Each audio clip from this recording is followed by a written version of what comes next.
And it's on the lake. At the top, you see there's a lake. I actually used the same tool at my cottage because I had a floodplain. So in this case, let's say the floodplain is at 730 feet geographic elevation. So what I'm going to do is for this surface, this is the existing ground, go to surface properties, and we'll say right over here, we'll say elevation banding 2D.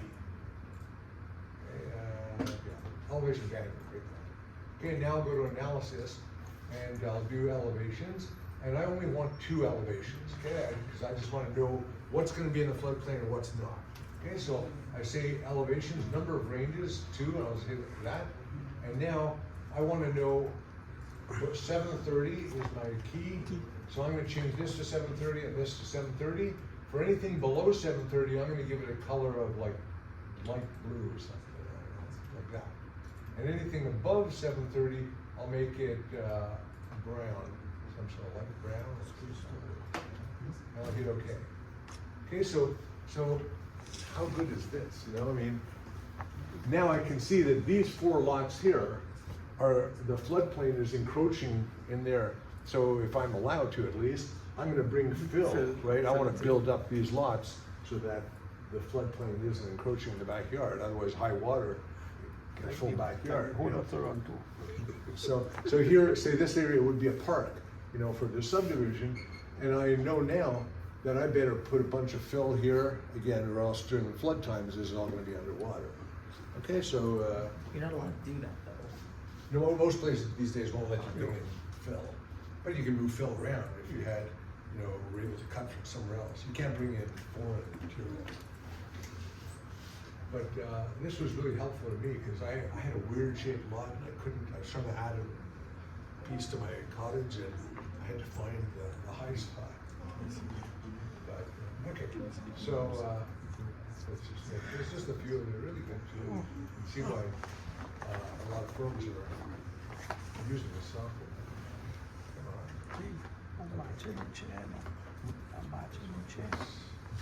Okay, this one, I don't really like this one. Me too.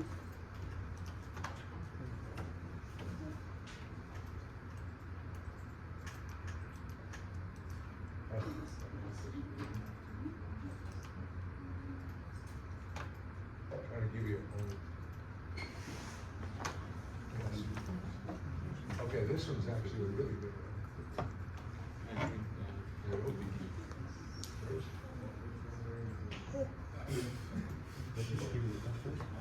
Okay, there.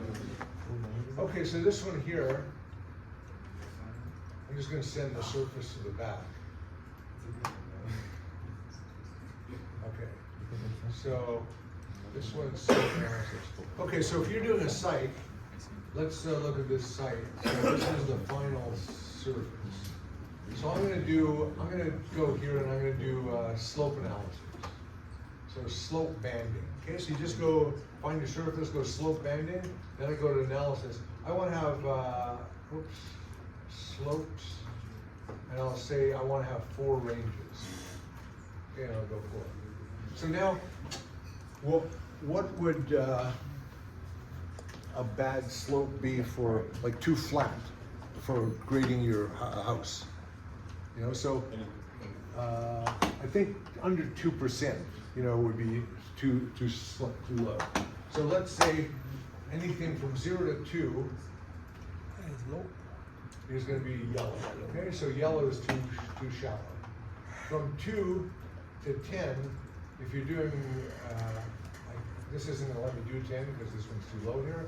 So I'll do it this way. I'm going to change this one to 34 to whatever, and that'll be good. Okay, so and anywhere from 10 to 30. Whoops.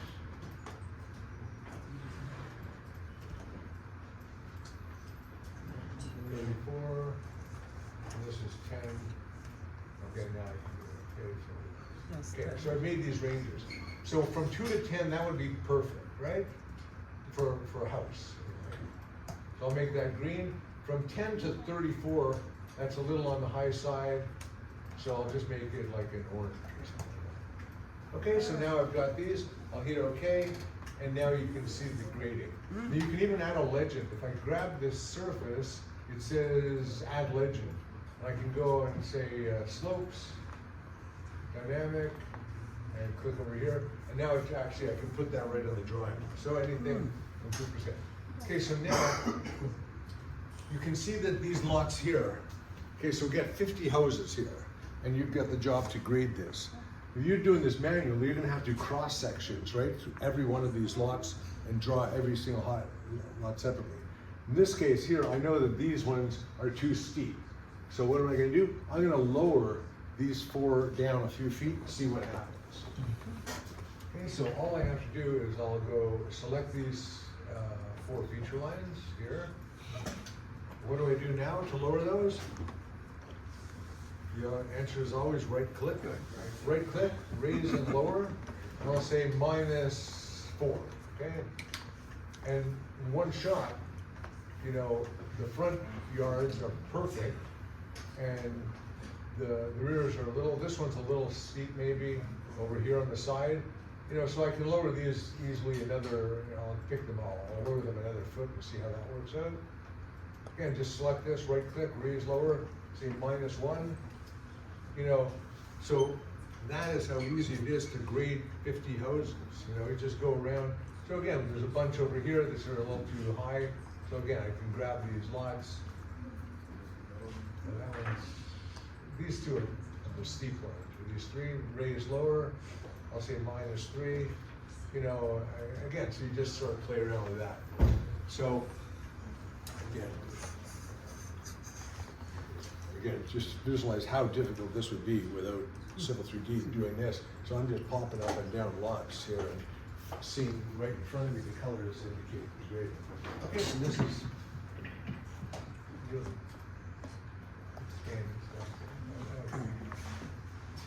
Okay, hydrology, not my favorite one. Is that with pipes? What's that? Is that the one with pipes? I can't hear. Is that the one with pipes? No, pipes start next week. Okay, so this is flow paths, water drop. You select the surface or hit enter, so we'll just say for the whole thing, EGFG composite. Okay, and water drop will say yes. Okay, so just a quick thing here. So if I drop a drop of water right here, you can see that blue line? It tells me exactly where that water is going. It's finding this catch basin. So if you've designed this, there's catch basins and pipes there and stuff. Anywhere I drop a piece of water, this is going to the back of the lot, here's going to the back of the lot. Click over here, most of these are going to the back, and these are going to the front. You know, anywhere, I can just go dropping, there's a catch basin right there, there's a catch basin here it's going to the catch basin. So you can see, you know, once you've done your grading, you want to make sure your water is going to drain properly. This is how to do it. Okay. And we're just going to done this. So what time is it? Slope analysis.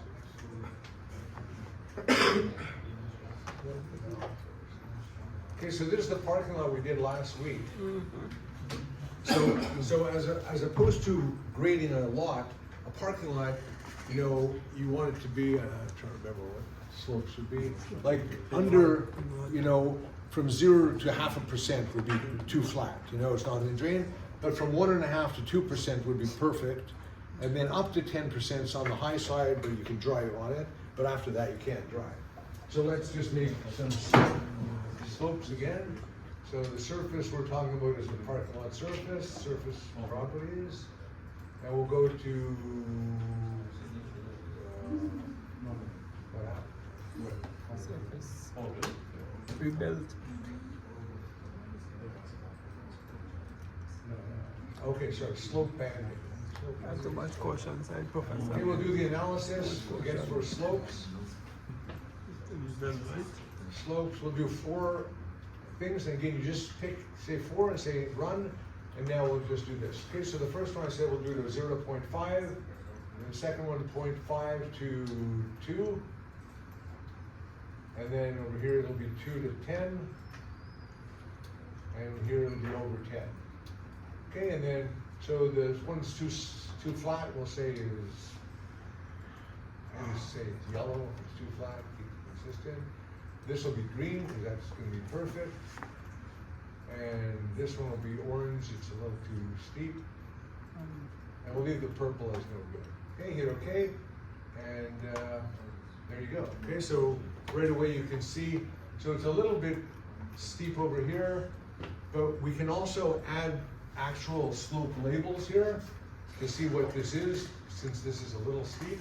So again, how do you add labels? You go to annotate, add labels. What type of labels? We want surface labels, and it's slope. Okay, and percentage, and go add, and I just pick the surface, and I'll say 1 point. So now I can add a few of these. I'll just add, some here and there. Okay, so I'll just add some labels. Oh boy. Did you save your work? It shows different file. Where did it go? It shows different file. Say it again? Yeah, just shows to the end. Oh, I closed the file. Don't forget to Okay, save your work. so this here, even though, so I said green is up to 2%, this is 2.2%. And I can move this around, I can grab this, it's dynamic, I can pull it around, I can find out exactly what it is over here, where it's flowing, it should be flowing towards the drain. Okay, so you, over on the side here, it's actually, whoa, that's the lot. Nope, I didn't do it right. Let's go grab this one here. So the slope over here is nearly 10%, but again, this is on the grass, right? So we don't care about that. Okay, so again, you can see all the slopes. Okay, is there any other last? Hopefully not. Okay, that was it. Okay, so let me just find our. Assignment. Okay, here's the assignment, right there. Okay, so there's no sheet I'm giving out, so just open that. Are we doing it now? No, do it Best to do it right here and now while I'm here, and just say continue with the current command when it asks you this, and ignore unresolved references. Okay, so it's Hold saying on, where is it? it's the assignment, it's at the bottom. Reading download. Okay, just so, I'm pretty just sure this one will work. Slow. Oh wait, God. Can we just ignore like the Yeah, I Yeah, said he said that. This one. ignore? Yeah, it shows convert VBA content, download or continue with the current. Yeah, just continue, with those. Okay, so here's the feature line up in the right corner. That's the feature line, or that's what you have to make in the feature line. I can't remember if it's already a feature line. That feature line relates to this point right here. So from this feature line, most everything, you're going outside to the surface, and otherwise everything is going inward. Okay, it's not a complicated assignment, very simple. Okay, the only thing is, I forgot one thing here. So this 1% grade, you should copy that to there. Okay, so I just forgot that one piece of information. So if you want to use the AutoCAD copy command, you can just go copy, Okay, just so. select this over here and this arrow here, Still. and just copy it to here. Okay, so that should say 1% grade as well, -1%. Okay, and that's it. Okay, this one is simple. Let me just see if this is a polyline already. Yeah, this is a polyline, so you have to turn this into a feature line. Make sure you put it on the right, feature line on the right side. Right?